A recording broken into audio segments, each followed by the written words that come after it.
जय महाराज जी। आशुतोष महाराज जी के पावन चरणों में मेरा सादर दंडवत नमन। आज मैं आप सभी के सामने इस वीडियो के माध्यम से नवरात्रि के 9 दिन में जब हम माँ आदि शक्ति यानी दुर्गा की पूजन अर्चना करते हैं। नवरात्रि के 9 दिनों में हम माँ आदि शक्ति के 9 रूपों को अच्छे से आराधना करते हैं। पहले दिन हम माँ शैलपुत्री और दूसरे दिन हम माँ ब्रह्मचारिणी की अर्चना करते हैं।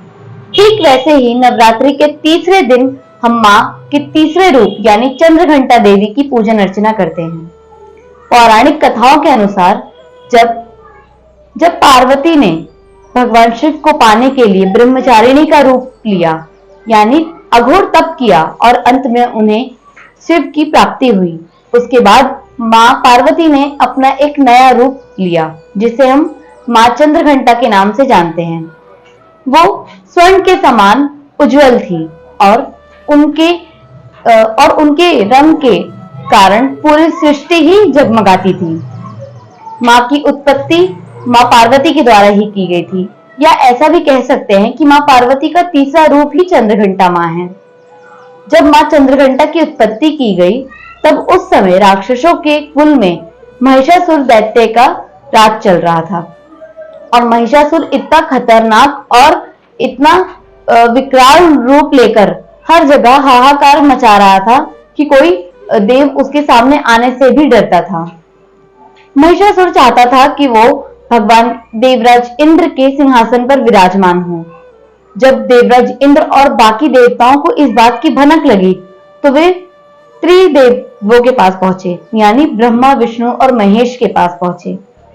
तब उन्होंने मां चंद्रघंटा को यह कार्य सौंपा। भगवान शिव ने मां चंद्रघंटा को अपना त्रिशूल प्रदान किया, भगवान विष्णु ने अपना चक्र और भगवान ब्रह्मा ने अपना कमंडल प्रदान किया।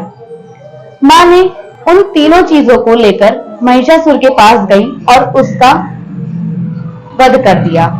महिषासुर इतना विकराल रूप लेकर युद्ध लड़ने आया था, जबकि उसे पता था कि मां पार्वती का यानी आदि शक्ति जगदम्बा का ही रूप है मां चंद्रघंटा।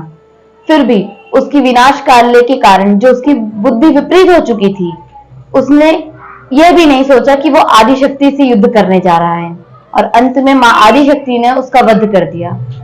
इस प्रकार देवताओं का जो डर था वो खत्म हुआ और मां चंद्रघंटा की पूजन अर्चना और जोरों शोरों से करने लगे।